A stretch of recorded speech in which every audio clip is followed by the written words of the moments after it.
It starts with a psychological evaluation you're not allowed to fail. Not because the results are predetermined, because the results are looking for something specific, and if you don't have it, you're not wrong. You're just not useful for this particular application.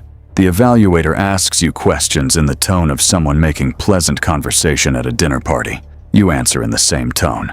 At the end, she closes her folder and says, "Thank you," and you leave. 2 weeks later, you get a phone call. You have it. Whatever it is. You spend the next decade wishing someone had been more specific. Level 1. The selection. You don't apply for this. Nobody applies for this. There's no listing, no recruiter, no informational webinar where someone in a blazer explains the benefits package. They find you the way they find everything they want, by watching until the watching tells them something useful. You were military, the kind of unit where the name is an acronym and the operations are described in documents that don't circulate past a very small room. You were good at the work, not decorated good, not promotion good, something quieter than that. The ability to complete an objective without requiring the situation to be neat first, to function when the brief changes mid-execution, to feel the appropriate amount about difficult things, and then, crucially, to set that feeling down and continue. That last part is what they were watching for. They tell you the job has no official name, that you will not appear in any organizational chart, that if you are asked in any context by anyone, you work in logistics. That logistics is the answer to every question anyone will ever ask you about your professional life, which is convenient because it is also the least interesting answer in the English language. You sign the paperwork in a room that doesn't have a number on the door. You shake someone's hand and don't catch their name, which turns out to be the entire point. Level 2. The training you don't talk about. The first phase is mostly philosophy, which surprises you, not academic philosophy. Practical philosophy, the kind where someone sits across from you and walks through specific scenarios and asks you, plainly, what you would do. Not what the correct answer is, what you would actually do. There is a difference, and they are very good at finding it. You learn that the job has a framework, not rules exactly, but a structure of justification that is meant to make the work possible to live with. The targets are not random. The outcomes are documented. The decision to act has passed through more hands than you will ever know about, traveled up chains of authority that extend into offices with flags in the corner and men in suits who will never meet you and prefer it that way.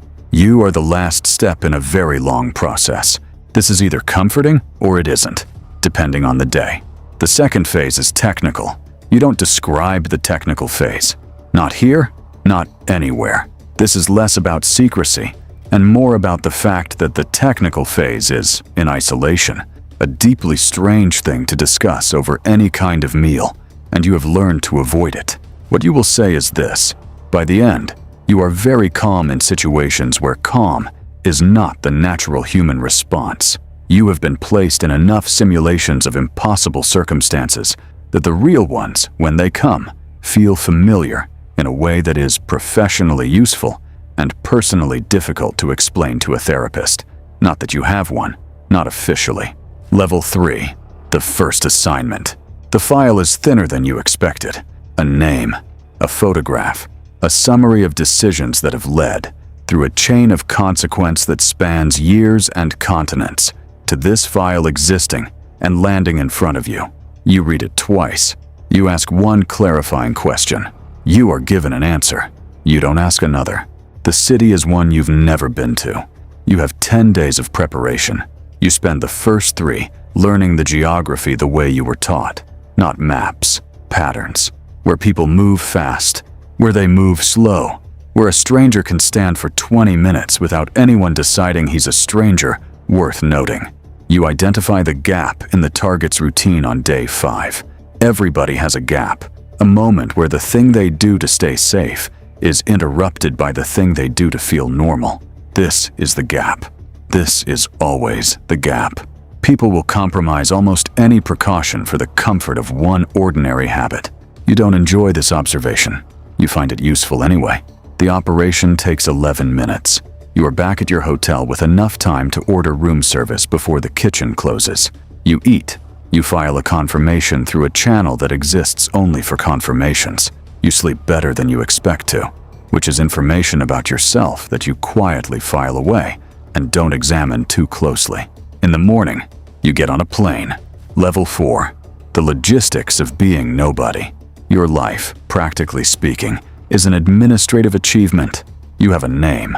Several technically, each with the appropriate documentation, history, and digital footprint required to survive the casual scrutiny of a hotel check-in or a border crossing. You know which name prefers which city. You know which cover story has which professional history. You maintain these the way other people maintain fitness routines, consistently, a little grimly, aware that letting it lapse has consequences. You have an apartment. It looks like the apartment of someone who travels frequently and has stopped trying to make it feel like home. There is furniture. There is a functional kitchen that you use mostly for coffee. There are no photographs, which visitors occasionally notice, and you explain away with the specific vagueness of a man who suggests a difficult past without confirming one. This works better than you'd expect. People are extraordinarily willing to fill silences with their own interpretations. You have relationships of a kind, carefully maintained connections with people who know a version of you that is largely accurate in texture, if not in specifics. You are, to these people, interesting in a vague way, occasionally absent for reasons you don't explain, and reliably unwilling to discuss your work. In certain social circles, this makes you seem like a consultant. In others, it makes you seem romantic. In none of them does it make you seem like what you actually are, which is the point, and also, occasionally, quietly lonely. You develop a dry relationship with the absurdity of this. You go to a dinner party once and spend 45 minutes discussing your logistics career with a retired accountant who finds it fascinating. He asks follow-up questions. You have answers for all of them. You drive home thinking that your cover story is now more developed than some people's actual careers. Level 5. The accumulation. The files keep coming.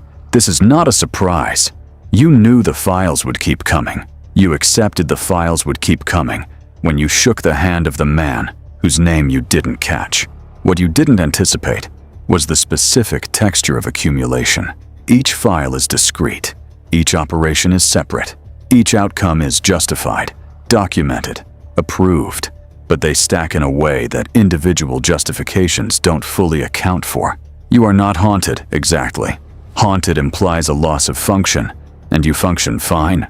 You sleep, you eat, you maintain your covers and complete your assignments, and file your confirmations and get on planes. What you are is something quieter and harder to name, a particular weight that lives in the background of everything, present without being intrusive, like tinnitus, but for the conscience. You develop coping mechanisms that are either healthy or concerning, depending on who you ask, which is nobody, because you don't ask anyone. You run extensively. You have very good cardiovascular health for reasons that would require considerable context to explain to a doctor. You read novels, which surprises people who know the version of you that exists. You like fiction specifically because it has the audacity to resolve. Things in novels mean something by the end. Characters change in ways that are legible. You find this both comforting and mildly implausible. You do not read thrillers. Level 6. The question. Somewhere around year 7, you start doing math that has nothing to do with operations. The professional math is easy. You're experienced, effective, trusted at levels that don't have titles. The other math is harder. The calculation of what this costs against what it returns. Not financially, personally. The version of a life you're not living while you maintain the versions of lives that don't exist. You think about this on planes, which is where you do your clearest thinking, probably because it's the only place where nobody needs anything from you, and you can't check anything useful. You don't arrive at conclusions. The math stays open. What you do arrive at, gradually, is a different relationship with the work. Not doubt exactly. Something more like clear-eyed acknowledgement. You see the files for what they are. Genuine problems, real consequences, careful decisions made by people with more context than you have and more authority than you want. You do the work because the work matters, and because you are, factually, very good at it.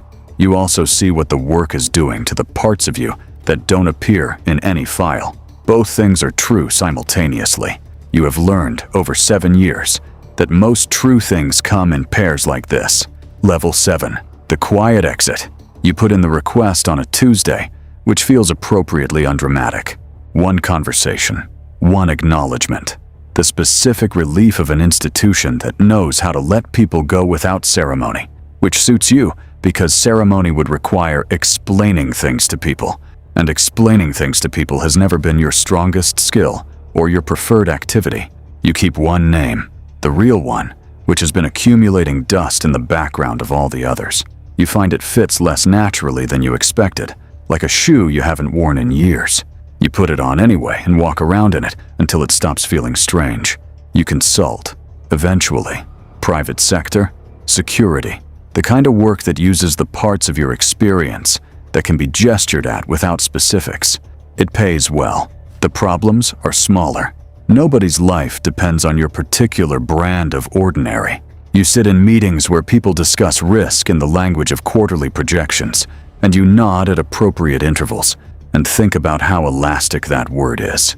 Risk. How differently it lands depending on what you've used it to describe. You don't miss the work, exactly. You miss the clarity of it. The way a problem in that world had edges. Defined parameters. A confirmation at the end. Normal life is mostly open files. You're learning to be okay with that. Somewhere tonight, an evaluator is closing a folder across from someone who has something she's been looking for. She's going to say, "Thank you." He's going to leave. In 2 weeks, he'll get a phone call. He'll spend the next decade wishing someone had been more specific about what it means to have it. You could tell him. You won't.